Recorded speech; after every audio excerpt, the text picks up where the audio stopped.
jaaliyadda Soomaaliyeed ee ku dhaqan wadankan Ingiriiska gaar ahaan magaalada tan London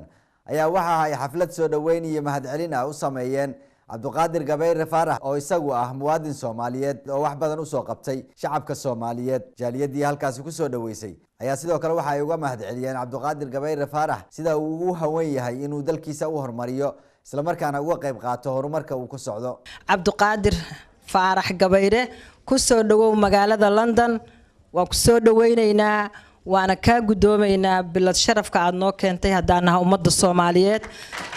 Cabdiqaadir ku soo dhawow jaariyada Soomaaliyeed ee UK waan ku soo dhaweynaynaa waana aad maasantaa sharafta aad noo soo hoyday. walaalkan Cabdiqaadir waxaan leenahay waa soo dhawow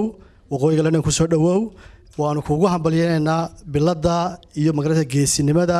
iyo shahaadada aad heshay waa sharaf dhamaanteen oo soo wada hooyatay.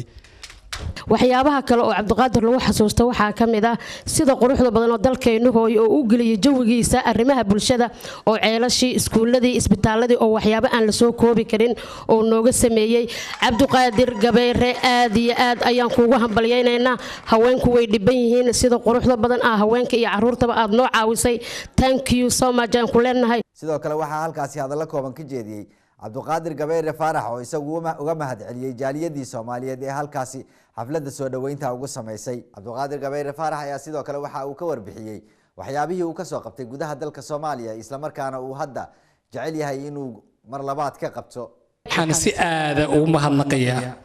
sharaf leh wanaag leh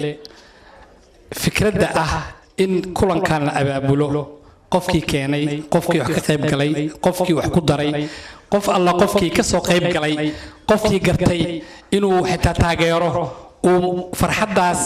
ila qaybsado horta aad buu mahadsan yihiin sharafna banteen hay'adda iyo Cabdiqaadir Gabayre oo iswata maxay Soomaaliya ka qabteen maxay Soomaaliya geeyeen ka xusimaayo ceel iyo iskuul iyo uma arko wax waaweyn hay'addan iyo hoggaankeedu maanta waxay ka soo dhameeyeen saddex mashruuc siiba labo yani saddexdeen labo waaweyn waa koow magaalada Muqdisho caasimadda oo maskaxdeena ah oo 2 milyan iyo bar qof ay ku nooshahay biyo gelinteeda iyo canalizationka ama biyo mareenka iyo waxaan loo yaqaano sewage oo ah in musqusha iyo waxa ku jira laga saaro magaalada ay noqoto magaalo nadiif ah waa mashruuc waligeed Soomaaliya ay soo marin hadda kor kulli odayaashu way joogaan inaan maanta aan sanadkan ka bilaabayno dhismaheeda waa koow waxaan wada hadal kula jirnaa Somali Airlines in la soo celiyo saddex diyaaradood oo u diyaarinay intaas markaad isku darto waa qorshaha iyo qodobada waxa inta dheer in fikradda aan diyaarinay mashruuca ilaa 2020ka sidii Muqdisho oo kaaneysay gaalkacyo garoowe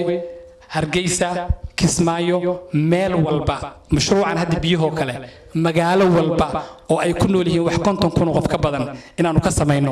oo aan iyada ka soo dhameynay.